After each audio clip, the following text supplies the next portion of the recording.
This channel does not promote any violent, harmful, or illegal activities. All content provided by this channel is meant for an educational purpose only.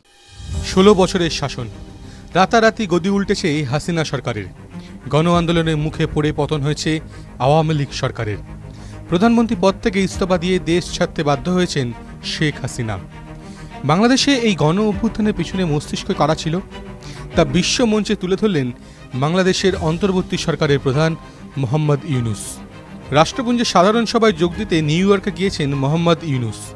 সেখানেই Clinton global initiative অনুষ্ঠানে দাঁড়িয়েই বাংলাদেশের অন্তর্বর্তী সরকারের প্রধান মোহাম্মদ ইউনূস পরিচয় করিয়ে দিলেন সে দেশের ছাত্র নেতাদের সঙ্গে, যারা আন্দোলনের মূল মাথা ছিলেন।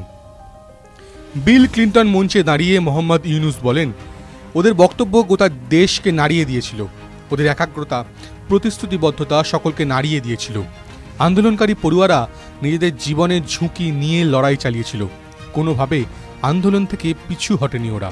ছাত্র আন্দোলনের প্রতিনিধিদের মঞ্চে ডেকে নেন মোহাম্মদ ইউনূস। পরিচয় করিয়ে দেন তার বিশেষ সহকারী মাহফুজ আলমের সঙ্গে।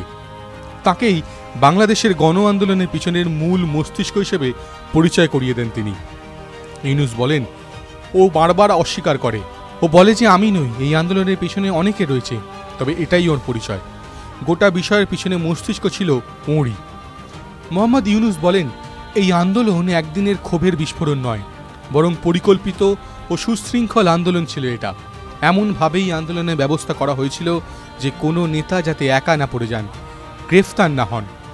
পূর্ববর্তী হাসিনা সরকারের আমলে কীভাবে ছাত্রদের উপর অত্যাচার হয়েছিল তা বিশ্ব মঞ্চে তুলে ধরলেন মোহাম্মদ ইউনূস। একই সঙ্গে ছাত্ররা কিভাবে বুলেটের সামনে রুখে দাঁড়িয়েছিল তাও তুলে ধরেন বাংলাদেশের অন্তর্বর্তী সরকারের প্রধান। TV9 Bangla digital.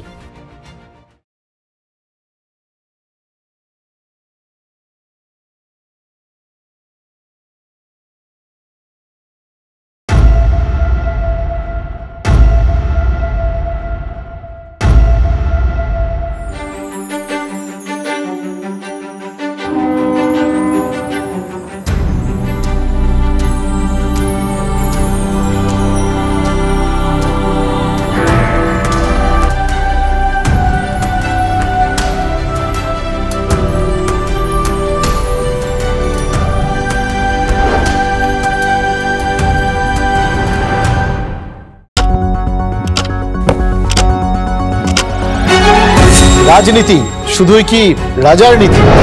রাজা উজিরের চোখে নয়, আপনার আমার চোখে সমাজের ছবি। কঠিন কথা সহজভাবে না বললেই নয়। প্রতিদিন রাত 9টায় TV9 বাংলায়। TV9 বাংলা না দেখলেই নয়।